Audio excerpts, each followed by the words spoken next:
നേരെ വന്നാൽ പട്ടികളെ സൂക്ഷിച്ചോ.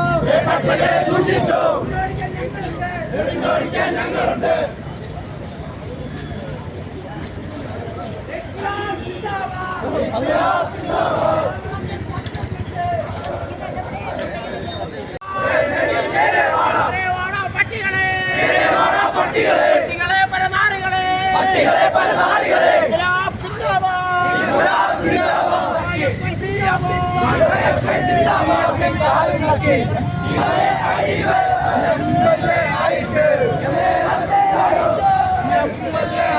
ഒരു മണ്ഡലത്തിലെ ജനപ്രതിനിധിക്കെതിരെ, ഒരു രാഷ്ട്രീയ പ്രസ്ഥാനത്തിനെതിരെ, യുവജന പ്രസ്ഥാനത്തിനെതിരെ, വിദ്യാർത്ഥി സംഘടനയ്ക്കെതിരെ SFIയുടെയും DYFIയുടെയും സഖാക്കൾ ഒരു അവധി ദിവസമായിട്ടും എന്തുകൊണ്ട് ഈ പ്രകടനം നടത്തി എന്ന് പ്രിയപ്പെട്ട നാട്ടുകാരും നമ്മുടെ പല സഖാക്കളും ചിന്തിക്കുന്നുണ്ടാകാം.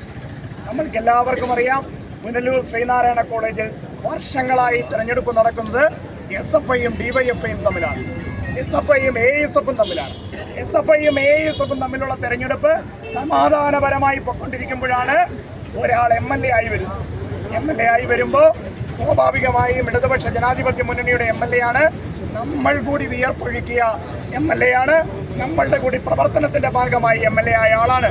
എന്നാൽ അത്തരത്തിലൊരു യാതൊരു രാഷ്ട്രീയ മര്യാദയും പാലിക്കാതെ ഏതമ്പൺ school, Eroor school, Punalur SN college തുടങ്ങിയ തെരഞ്ഞെടുപ്പുകളിലാണ് നമ്മുടെ MLAക്ക് നോട്ടം. സ്കൂൾ തെരഞ്ഞെടുപ്പുകളിലും കോളേജ് യൂണിയൻ തെരഞ്ഞെടുപ്പുകളിലും MLA നേരിട്ടിടപെടുകയാണ്. MLA SFIയുടെ സ്ഥാനാർത്ഥികളെ ഫോണിൽ വിളിക്കുന്നു. ആദ്യം പ്രലോഭനമാണ്, ആദ്യം സ്വാധീനിക്കാൻ ശ്രമിക്കുകയാണ്. സ്വാധീനത്തിന് വഴങ്ങിയില്ലെങ്കിൽ ഭീഷണിയിലേക്ക് മാറുകയാണ്. അങ്ങനെ SFIയുടെ സ്ഥാനാർത്ഥികളെ പിൻവലിപ്പിക്കാൻ വേണ്ടി ഭീഷണിപ്പെടുത്തിയ MLAക്കെതിരെ SFI ഉയർത്തിയ ബാനറാണ് AYFനെയും AISFനെയും പ്രകോപിപ്പിക്കുന്നുവെങ്കിൽ 100 ബാനറുകൾ ഈ പുനലൂർ പട്ടണത്തിൽ ഇനിയും ഉയർത്താൻ കെൽപ്പുള്ള സംഘടനയാണ് DYFIയും SFIയും എന്ന് ഞങ്ങൾ പറയുകയാണ്. ഒരിക്കൽ കൂടി SFIയുടെയും DYFIയുടെയും പ്രവർത്തനത്തിന് ചുക്കാൻ പിടിക്കുന്നത് CPMന്റെ നേതാക്കന്മാരാണ് എന്നാണ് ഇവർ ധരിച്ചു വെച്ചിരിക്കുന്നത്. നിങ്ങൾ അറിയേണ്ടത്, നിങ്ങൾക്ക് അട്ടയെ പിടിച്ചു മെത്തയെ കിടത്തിയാൽ മെത്തയിൽ കിടക്കില്ല എന്നൊരു ചൊല്ലുണ്ട്.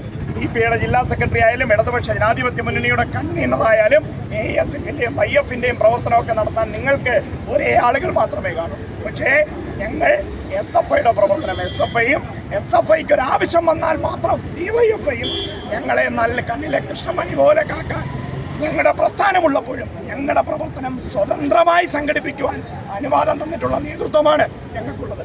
ഞങ്ങളുടെ നേതൃത്വം ഞങ്ങളെ നിയന്ത്രിക്കാൻ മാത്രമേ ശ്രമിക്കാറുള്ളൂ. ആ നിയന്ത്രണം ഉള്ളതുകൊണ്ടാണ് ഈ നിലയിൽ പ്രതികരണം ഒതുങ്ങുന്നത് എന്ന് മാത്രം സൂചിപ്പിച്ചുകൊണ്ട് മുഴുവൻ സഖാക്കളെയും ഹൃദയത്തോട് ചേർത്ത് അഭിവാദ്യം ചെയ്തുകൊണ്ട് ഇതൊരു സൂചനയാണ്.